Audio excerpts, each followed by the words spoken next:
एक दुनिया वो है जिसमें बहुत परेशानी है। एक दुनिया वो है जिसमें बहुत सुकून है। ये आपको निर्धारित करना है कि आप किस दुनिया में रहना चाहते हैं। यदि आप सुकून भरी दुनिया में रहना चाहते हैं तो उसके लिए विश्वास की आवश्यकता होती है। यदि आपका विश्वास प्रगाढ़ है तो आपको वो चीज दिखाई देंगी जो साधारण को नहीं। हरे कृष्ण दोस्तों, मैं हिमेश नागर। मैं आपको जो एक सच्ची घटना आपको जो बताने जा रहा हूं वो कुछ इसी प्रकार की है। दोस्तों, ये घटना रिया शर्मा की है। रिया शर्मा जो एक छोटी बच्ची थी जिसके परिवार में भगवान श्री कृष्ण की भक्ति हुआ करती थी। देखते देखते उसके प्रति उसके मन में भी कृष्णा के प्रति अटूट प्रेम की धारा फूट पड़ी। वो भी उनसे प्रेम करने लगी। वो जैसे छोटी थी, कहते हैं जब बचपन में कोई चीज देख ली जाती तो उसकी छाप बहुत गहरी होती है। उसी प्रकार उसने मीराबाई की एक फिल्म देखी थी जिसमें मीराबाई कृष्ण से प्रेम करती है, उनको अपना पति मान बैठती है। ऐसे ही रिया शर्मा भी भगवान श्री कृष्ण से प्रेम करने लगी थी, मीरा के समान ही। समय बीतता गया। उनका समय के साथ साथ ठाकुर के प्रति, उस ईश्वर के प्रति, कृष्णा के प्रति उसका विश्वास और प्रेम और मजबूत होता चला गया। एक समय की बात है, उनके रिश्ते की बात चलने लगी। उनके घर पे एक रिश्ता आया। उसने सिर्फ इस बात के लिए ही स्वीकार कर लिया कि लड़के का नाम कृष्णा था। उसने सोचा कि वो कृष्णा ही होंगे और ऐसे करके उनकी शादी हो गई। भरा पूरा परिवार मिला, अच्छा मिला, सब कुछ ठीक ठाक था। भगवान के प्रति उनकी आस्था मजबूत थी, वो वैसी की वैसी रही, बढ़ती चली गई। उनके एक बेटी ही वृंदा। धीरे धीरे उनके पति कृष्णा, उनकी बेटी वृंदा, रिया कृष्णा शर्मा से हो गई और उनकी बेटी वृंदा। छोटा परिवार था, बहुत हंसी खुशी से गुजरता था। एक बार वो उनके मन में आया कि बांके बिहारी के दर्शन करने चलते हैं वृंदावन। वृंदावन जाने के लिए वो तैयार हो जाते हैं। वृंदावन जाते हैं बांके बिहारी के दर्शन करने। दोस्तों, हुआ यूं कि जब वो वहां जाते हैं, मंदिर में भीड़ होने के कारण उन्हें ऐसा प्रतीत हो रहा था, भीड़ होने के बावजूद भी, जैसे उनके लिए कोई रास्ता बना रहा हो। जैसे रिया शर्मा आगे बढ़ रही थी, ऐसा लग रहा था जैसे कोई उनके लिए रास्ता बनाता जा रहा है। फिर उन्होंने सामने देखा एक बहुत ही सुंदर लाल साड़ी पहने हुए, पीले फूलों वाली साड़ी पहने हुए और माथे पर यू के आकार का तिलक लगाए हुए एक स्त्री उनके सामने आती है और कहती है, तुम आ गई। रिया ने उनकी तरफ देखा कि मैं तो इन्हें जानती भी नहीं। ऐसी भाव ने उसने सर हिला दिया, हाँ मैं आ गई। वो उन्हें उनके हाथ पर मिश्री और माखन का भोग रख करके चली जाती है। उसके बाद वो उन्हें देखती रहती है कि ये असमंजस में की स्थिति में पड़ जाती कि ये कौन थी, मैं तो इसे जानती तक नहीं। तो दोस्तों, कुछ समय बाद जो बाहर निकलती है तो उसके हाथ पे मिश्री और माखन का भोग होता है। सोचती है ये मिश्री और माखन का भोग अपने पति और अपनी बेटी को भी खिलाऊंगी, तभी खाऊंगी। लेकिन गर्मी का मौसम था, माखन पिघल रहा था। उसकी बेटी और पति बाहर थे जो दिखाई नहीं दे रहे थे। तो उन्होंने स्वयं ही उस प्रसाद को ग्रहण कर लिया।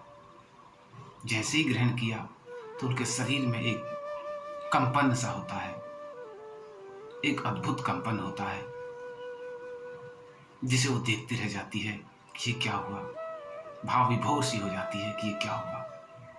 और जैसे ही आंखें खुलती है उसकी, तो सामने देखती है कि उसके पति और बेटी वृंदा खड़े हुए थे। वो उनसे कहती है कि शायद थोड़ी समय पहले आप आ जाते तो आप भी ये प्रसाद ग्रहण कर लेते।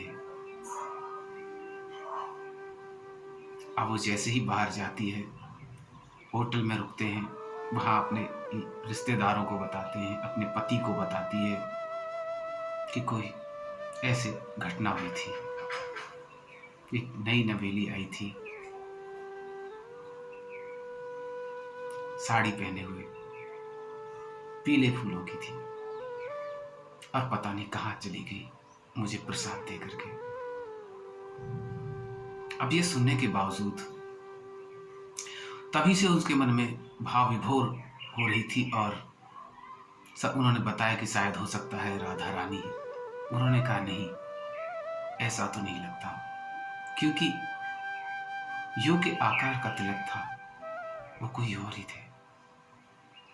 अगले दिन जैसे ही वो बांके बिहारी के दर्शन करने जाती है तो वो क्या देखती है कि बांके बिहारी उन्हीं पीले फूलों वाली साड़ी में दिखाई देते। वो जोर से चिल्लाने लगती है कि यही थे वो, यही थे वो। उनके पति ने उन्हें पकड़ रखा है। बेसुध हो जाती है, उसे लोगों की भीड़ की परवाह नहीं होती है। वो तो बस ईश्वर के लिए कह रही थी यही थे। तो दोस्तों, कभी कभी भगवान स्वयं मिलने आ जाते हैं, बस हमारा विश्वास ही मजबूत होना चाहिए। अब वो ऐसे, ये कहानी यहीं नहीं रुकती है दोस्तों। ये शरद नवरात्रि के समय की घटना है, और वो घर पहुंच जाते हैं अपने। इसी घटना को बार बार वो याद करते हैं। फिर हुआ यूं, पता चलता है कि रिया शर्मा प्रेग्नेंट है।